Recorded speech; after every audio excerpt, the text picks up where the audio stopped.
Hi, I'm Dr. Omar Shaker, and this is the third video in a series where I break down the Gumption method, a way for us to get long-term health gains using inner work, habits, and data. Today we're going to be focusing on the second pillar, which is habits. And when I asked my readers on Substack at findgumption.com this last week, what is the main thing that is blocking you from achieving healthy habits consistently, the thing that came back was that 62% thought that a lack of motivation or discipline was the culprit, which does not surprise me because this is the society that we live in. We think that motivation and discipline are required to achieve everything, but motivation is just like happiness. It's an emotion that goes up and down and changes over time. It comes and goes. Do you only work when you're happy? No. You sometimes work harder when you're sad, and even when we're grieving, we put it upon ourselves and society expects us to continue working. So why is it that we believe that having a healthy life and building healthy habits is only possible when we are motivated? Today, I will show you how to build a simple system that will take you far longer with health habits than motivation alone can take you. So get ready to build some health habits today. Angela Duckworth, the author of Grit, says enthusiasm is common, endurance is rare. Grit is a book that is excellent to read when you're thinking about many different things, but especially health. And the question that I want to pose to you today is, why do we keep losing steam with healthy habits? When I realized that I was unhealthy in medical school, the first thing that I did was I started trying to improve. And I leveraged my strongest muscles, which are knowledge and sheer will to implement that knowledge. And it worked for a bit. I started understanding about healthy habits. I started running. I started lifting weights, taking walks with friends, eating healthier, quitting smoking, and it was great. It felt actually quite fantastic in the beginning until the inevitable happened, which was that I would miss a workout, or I would smoke a cigarette, or I would party too hard one night, and then the next day my whole vision for health would be completely destroyed and I would lose all hope, and I would tell myself things like I will never be like those people that run, or I am just not a healthy person, or a hard worker and I need to study hard to excel in medicine to get my career, and so I am going to sacrifice my health right now. And so really quickly I'd be waving farewell to my healthy self that I only a few weeks ago was super excited about. So that was a pattern that kept me locked into this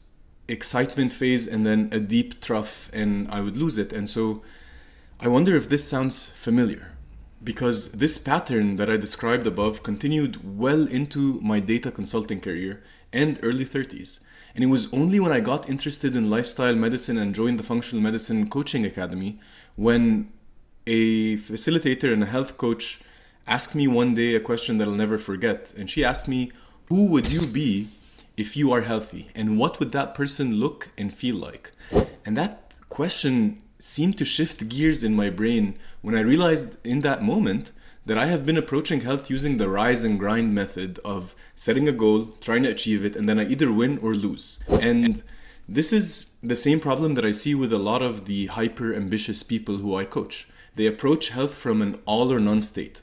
I'm either training for a marathon or not exercising at all. I'm either trying to become a guru and reach transcendence and enlightenment, or I'm not meditating and not managing stress and approaching life from a very mindless state. I'm either on like a hyper keto diet or any other fad, and trying to do longer intermittent fasting, getting 20 hours, 24 hours, or I'm just eating like shit all the time. And so that got me thinking, what is it that we are missing? And I realized that the answer lies within a chemical called dopamine. What I want you to understand about motivation is that it's driven by a very moody and shifty beast called dopamine. It gets us off our asses and into the gym. It makes us want to climb a mountain, or it makes us want to get to know someone, or it motivates us to run a marathon or start any of these fads. But however, the thing you need to understand about dopamine is that it is incredibly moody. It's like a moody friend or lover that goes up when you're pursuing a goal and then comes down crashing after that. Dopamine is constantly like you going to a party and then going into a hangover if you let it. And when the amplitude of the waves of dopamine are bigger, we feel that dip or that trough really strongly. And that affects our motivation and our behavior in a really, really big way. And so before I get into solutions, I really want you to understand the problem, which is that dopamine is like a conditional lover. It always wants more from you. And if you run a few miles, it wants you to run a marathon. If you start eating a bit more vegetables, it wants you to lose 25% of your body fat. And if you start biking, it's like, when are we going to do that triathlon? It really personifies this idea of overachievement that is rampant in our society these days. And you may think that this is great, right? Like, dopamine is getting me to do stuff, and it is great to start something, but not to sustain it. And remember, this is something that we are building for our whole life. You want to be able to do these things over decades, not days or even months. And the way to think of dopamine is that it's a finite resource. It's kind of like a cup of dopamine per day that you get, right? You can only give a certain amount of fucks about things over your day. And that includes every single decision, every single action that you take that requires motivation. And that examples of that are meetings at work, decisions about paying things, buying things, what you're going to wear, what you're going to eat, who you're going to meet, or even what kind of show you're going to watch to turn off your brain after. All of these consume some of your dopamine tank. And so that's why it's much easier to do things that are healthy in the morning, for instance, versus at the very end of the day. And dopamine really feeds a lot of different parts of your brain, and I don't really want to get into the neurology of it, but two really important parts of your brain that are engaged by dopamine. One is the frontal cortex, which turns things down or turns things up or gets you to do things where appropriate. And another one is the amygdala, which remembers failure and remembers when you have not been able to achieve something. And so by understanding this on a very surface level, you need to start thinking of how you can go beyond motivation when it is about a long-term health habit. So motivation alone cannot sustain habits without a system that is put in place. Think of dopamine like a dictator. It does not want fun and joy. All it cares about is survival and achievement, which are important. But the way society is geared right now is that it leverages all our dopamine for work and economic prosperity. So if you let society run your dopamine reserve, it is going to use everything you have for work. And at the end of the day, after your tank has been depleted, you need to be using whatever fumes are left to motivate yourself to be healthy, creative, spend time with your family, be alert, have fun. All of these things also require some dopamine to get them started. However, we spend some of that dopamine on health, and we're constantly going to be geared towards steering away from them because work challenges us. Work gives us the novelty that dopamine really cares about. However, health, in order to sustain it for a long time, and in order especially to keep on doing these habits, by definition, they become boring and repetitive. And there's only so much you can do to spice it up every day because habits need to be consistent rather than exciting. And so once that happens, dopamine starts shifting its attention to other places. And usually the place that has this challenge is work. And so we stop caring about our long-term health unless it's tied to a big flashy goal that boosts our ego and boosts our motivation and boosts our dopamine every single time. And that's why it's easier to start thinking of doing something big rather than doing it for a long, long time. So the next time you call yourself lazy and fat, know that you're neither that nor are you calling yourself that. You can imagine dopamine sitting right next to you and calling you that because it's feeling low and bored. That's it. So your true self doesn't really need to rely on dopamine, and your true self is actually what you need for long-term consistent health gains. And that's why I started with inner work last time. And habits comes in number 2 because you need to create that identity in order to build a healthy long-term habit. So my last 2 essays should have helped you create a healthy vision and explore your inner dialogue as far as traumas and health to uncover what is blocking you. And if so, then today you are ready to start creating this new healthy identity. As I described above, motivation and dopamine are great for starting things, but not for sustaining long-term growth. there are other chemicals for that, such as endorphins, serotonin, and oxytocin, that together can get engaged when you start reinforcing your new identity. So, using your vision, start thinking of your future healthy self. What does future you care about? How does future you invest his or her time and money and energy? So, when we depend on dopamine and motivation alone for our habits, this is just like putting half of your life savings into some volatile cryptocurrency that's going to tank and is very unlikely to make you rich. So this might be a fun investment, it might be exciting to talk about over dinner, but it's not going to give you long-term gains. To maintain good health, you need to make small and consistent investments over a long period of time that will give you a return in 10, 20, or 30 years. So at some point, these investments become boring and repetitive. Dopamine does not like that. But your sense of identity, however, thrives on that. The more you give it what it needs to reaffirm itself, the more your identity comes online. And that's certainly how I've transformed my health. And that's also, by the way, how I got myself to write a novel, even though my motivation to finish it was up and down for the 4 years that I spent writing it, and I still have at least another year to complete the drafts that I need to publish it. And the thing is, I do my health routine every single day, and every single day I write. And it's not like an uphill battle anymore. While this may look dull for someone that's judging me from the outside, the truth is my inner experience of that is extreme contentment and joy. And the reason for that is that this is deeply aligned with who I am. My routines are aligned with that new identity. And the way I started was through changing the things that I was saying to myself. So, for instance, I stopped saying that I will write a book. I started saying I am a writer. Huge difference, even though that may look very subtle to you. But it took some time and motivation to get there, but after a certain point, it became ingrained in me that I am a writer and I am a healthy person. It does not require much thought or energy anymore, and that is exactly the point behind Atomic Habits, where James Clear described how to look at your health as investments. And so basically the idea is that if you improve 1% every single day, you will become a habit millionaire. And to do that, you need to create a new identity, because otherwise it's going to be an uphill battle forever with dopamine. Stop saying, I will start exercising, and start saying, I'm a person who exercises. Stop saying, I will start a new diet tomorrow, because that's always going to be in the future. No, start saying, I'm a person who appreciates healthy and whole foods, and so on. By investing in this identity and continuing to kind of give a vote to your persona, you will start having the benefit of effortless actions rather than needing to depend on your motivation and dopamine reserve every single time you want to do this healthy action. This identity is like your bank account. So by doing these small investments every day or even multiple times a day, you will start seeing this compounding interest over time.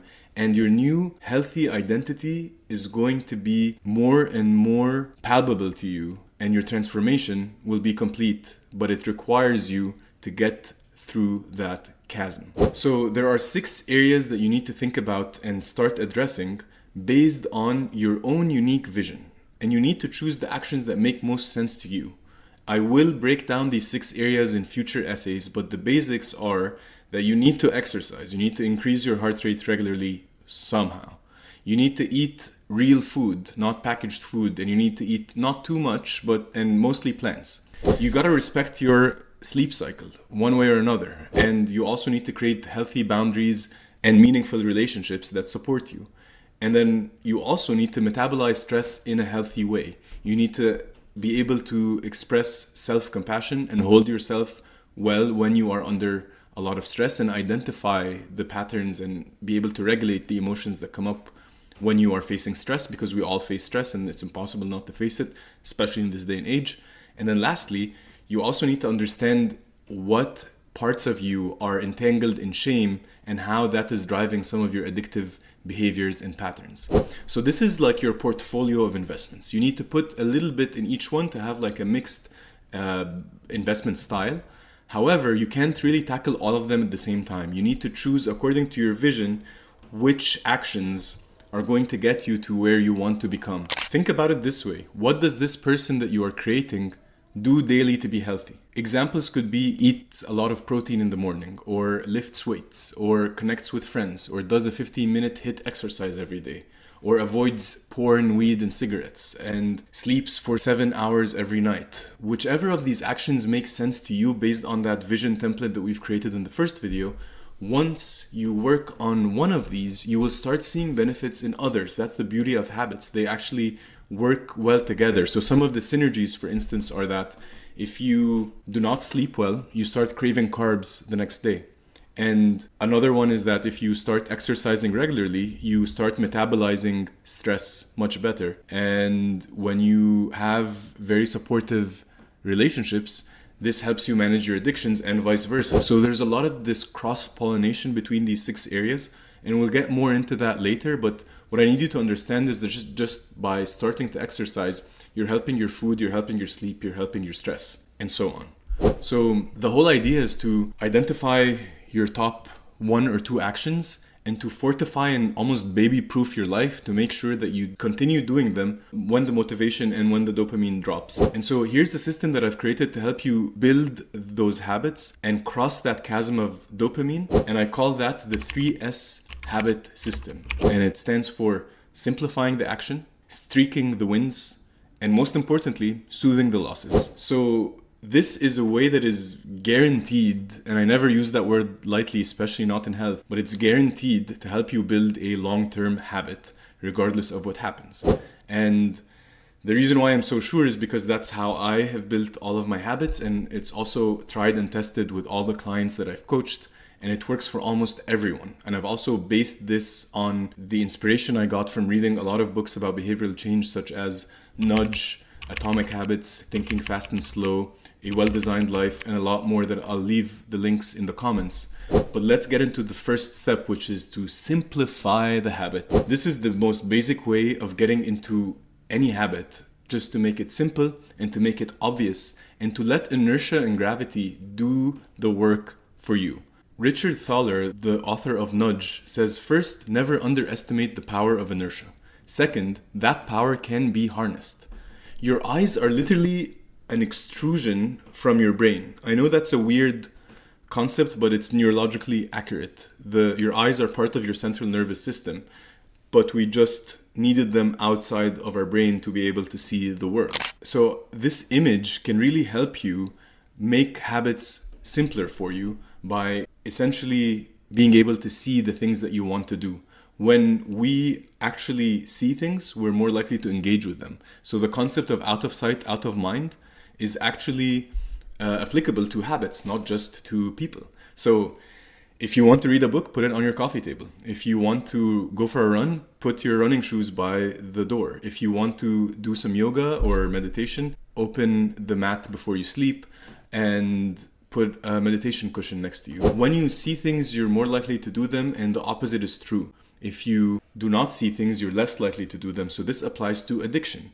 So the author of A Well-Designed Life lost a lot of weight and stopped eating unhealthy foods by locking up a lot of the cookies in a jar. I quit smoking by removing any stimulus or anything that reminded me of smoking from my environment. And the same for sugar. I removed it completely from my kitchen because otherwise I just can't trust my monkey brain to not want to eat sugar or smoke a cigarette. And so instead of spending my energy and my motivation on stopping myself from doing these things, I remove them so that I need to spend the energy to obtain them. I need to spend energy to go and find the cigarettes, to go and find the sugar. And that changes the game completely. And so, we are just monkeys. You gotta accept that sometimes. And here's a way to try it. And then this is especially great if you do not have a morning routine. You can start by basically getting a bottle of water and filling it up at night and then putting it next to you where you can see it when you wake up.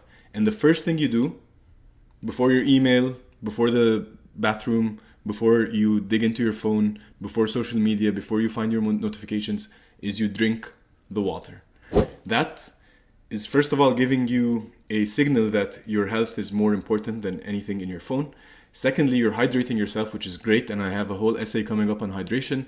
And thirdly, this becomes the foundation of a morning routine and a habit, and you can go very far once you've done this one simple step. Now, by doing these steps again, where you make it super easy and visually available for you, you can also do any kind of habit, not just water. But I recommend that you start with water. Step number 2 is to create a streak. It's baffling how much we love this idea of a streak. It's so satisfying for us. And that's, remember that habits feel good in the beginning because it's full of dopamine rushing through our brain, and we're motivated, and it fuels us. But in order for us to keep going for a very long time, we need to almost trick our brain and our dopaminergic system to get through that chasm. So by creating a habit streak of check marks every day, you give your brain a sense of achievement even if you are doing a repetitive thing. So your dopamine stays engaged, because even though it's like, we drank water today, we drank water the next day, we drank water the third day, this is getting boring. However, it looks at the streak and it's like, oh, well, the streak is different though. The streak is novel because we have 3 days in a row. Well, I don't want to break that chain. And so your motivation will continue wanting you to get one streak after the other, while you build this identity in the back end of you being a person who hydrates regularly or who drinks water the first thing that they wake up. I hope you see where this is going. The basic idea is that we are collecting votes for our identity, and we're using as little as possible of the dopamine to get us there. And essentially every time you do the habit, you're investing $1 into the retirement fund that is your body. So soon the streak will not matter anymore, and neither will the amount of motivation you have. It does not matter to me to see how many days I write, because I write every day. I want to write every day. I do that as part of who I am. So a streak is the most surefire way to essentially get the dopamine to support you long enough to get to a point where this is ingrained in your identity. Seinfeld used that to become the comedian that he is. I'm using that to become the writer that I am. And sports uses that to keep us hooked on watching all the time. And video games use that to keep us playing all the time. You can use it to sustain your habits. So here's a way to try it. Now, you can build it on any habit, or you can continue with the example of water, which I highly recommend you do if you don't already have a morning routine. And it's basically the idea of documenting every single time and building that chain. So you can do that in a physical calendar if you like tangible things. You can do it on many habit apps. The one I like using is called HabitShare, and I use it with friends to continue the streak. And I'm not affiliated with them in any way, but you can find me on it, and we can share habits with one another. So essentially every day you drink water, you cross it off and you see your streak grow, and ultimately you can see how many days you have done this consecutively and enjoy the dopamine that you get from that, because that's part of the fun. You get to enjoy this streak, and you'll see that it's very addictive, and it actually helps you continue doing the habit until you miss one time. That is when you need to soothe your failures. So you will inevitably fail at any habit that you do, because you are human. And the idea is that you will always fail, but what you do after failure is what determines your long-term success, which is what counts. And the crazy thing is that shame festers in the dark, as we talked about last video. And the reason people never lose weight, for instance, is that when they break their diet, they shame themselves. And ironically, the way that we deal with shame is food, especially for someone that loves food or has a problem in losing weight. Then they continue feeding that shame with the habit that has led them there. And so it becomes a vicious cycle. And the whole idea behind today's article is that when you miss on a habit because of low dopamine, you have to remind yourself that it is okay. And the way to do that is by addressing what feelings are coming up when you fail. Because again, we are geared towards success at work, but with health habits, it's a different game. So the bad feeling is, again, just your dopamine crashing, right? Because, we failed. We don't have the streak anymore. We're never going to be this. No, that's when you actually need to fortify your identity, and self-soothing becomes much more important than anything else. And so the steps to do self-soothing is that, number one, when you miss drinking water or when you miss any habit and you break the streak, take a moment to notice what you are telling yourself. You can do that with journaling, or you can do that by just taking note of it mentally. And then you want to take stock of every self-shame word or statement that you're telling yourself, like I'm a failure, I will never be healthy, all of that, and turning that into self-kindness. The best way to do that is to imagine a friend of yours comes to you and is like, well, I ran for the past 7 days and I didn't run today. What would you tell them? Would you tell them that they're a loser? No.